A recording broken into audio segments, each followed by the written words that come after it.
এসো যোগের সমস্যাগুলো ভেঙে সমাধান করার উপায়গুলো নিয়ে চিন্তা করি। এটা জানা থাকা ভালো, কারণ এর মাধ্যমে যোগের সমস্যাগুলো সমাধান করা সহজ হয়ে যায়। তাহলে চলো প্রথম প্রশ্নটি দেখি। লিন্ডা নিশ্চিত নয় যে কিভাবে 39-এর সাথে 61 যোগ করতে হয়। লিন্ডাকে সাহায্য করতে এমন একটি যোগের সমস্যা নির্বাচন করো যেটি 39 যোগ 61 এর সমান।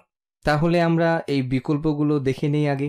প্রথমটিতে আমাদের আছে 30 যোগ 60 যোগ 90 যোগ 10, এবং আমি চাই যে তুমি ভিডিওটি থামিয়ে রেখে আমি সমাধান করার আগেই নিজে নিজে কিছু সমাধান করার চেষ্টা করো। তাহলে এই প্রথমটিকে তারা এই 30কে কোথা থেকে পেল? 30 এটা হলো 3টি 10, এবং আমার এখানে 3টি 10 আছে। 39-এর 3 এটি দশকের ঘরে আছে বলে এটি 30কে প্রকাশ করছে।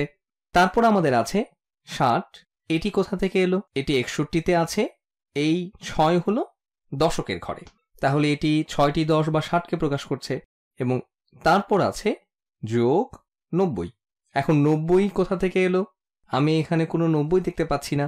এখানে যদিও আমাদের একটি 9 আছে, কিন্তু এটি এককের ঘরে আছে, দশকের ঘরে নয়। এটি হলো 9, 90 নয়। এটি হলো 9, 90 না। এবং এখানে আমার 1 আছে, আমার 90 নেই, এবং আমার কাছে কোনো 10ও নেই। তাহলে এটি যদি 90-এর পরিবর্তে 9 হতো এবং 10-এর পরিবর্তে 1 বলা হতো তাহলে এটি সঠিক হতো, কারণ আমাদের এককের ঘরে 1 আছে, কিন্তু এখানে তা বলা হচ্ছে না। এটি 30 যোগ 60 যোগ 9 যোগ 1 বলছে না, এটা বলছে 30 যোগ 60 যোগ 90 যোগ 10। তাহলে আমরা এই বিকল্পটি নির্বাচন করব না।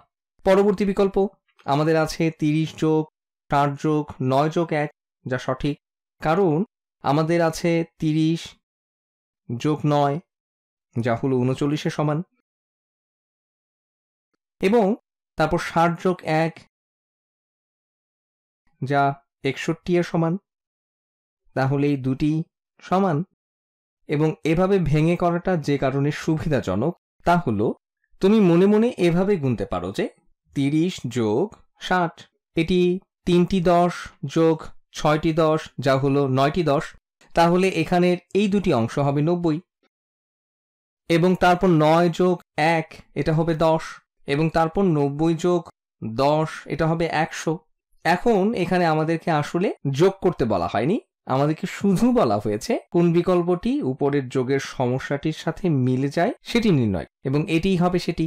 তাহলে আমাদের হয়ে গিয়েছে, কিন্তু আমরা এই শেষটাও যাচাই করে দেখতে পারি যে এটি সঠিক নয়।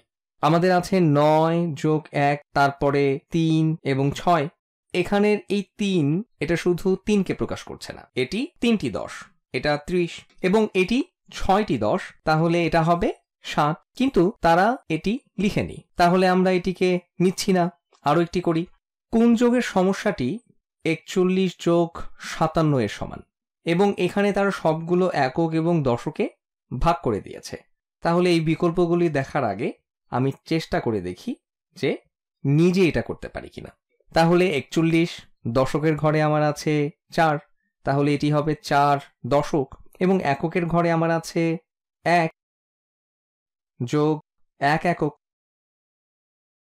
এটা 41, এবং তারপর 57 দশকের ঘরে আমার আছে 5, তাহলে যোগ 5 দশক, এবং এককের ঘরে আমার আছে 7 যোগ 7 একক। তাহলে দেখা যাক এই বিকল্পগুলোর কোনগুলো আমরা এখানে যা লিখেছি তার সমান হয়। তাহলে প্রথমটি আমাদের 4টি দশক আছে এবং এটি এবং একটি একক আছে, 4টি দশক এবং একটি একক, এটা 41। তাহলে এই 4টি দশক এবং একটি একক হলো 41।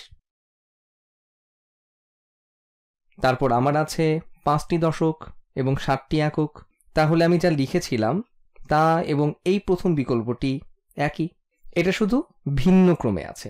যদি আমি লিখি 4টি দশক যোগ 5টি দশক যোগ একটি একক যোগ 7টি একক, এটা এই প্রথম বিকল্পটি হবে, এবং আমরা জানি যে আমরা সঠিক উত্তর পেয়ে গিয়েছি।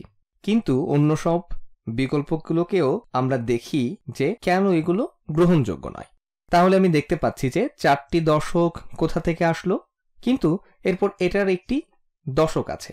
এটা দেখে মনে হচ্ছে এটা এককের ঘরের এককে নিয়ে সেটিকে দশকের ঘরের এককে বানিয়ে দিয়েছে।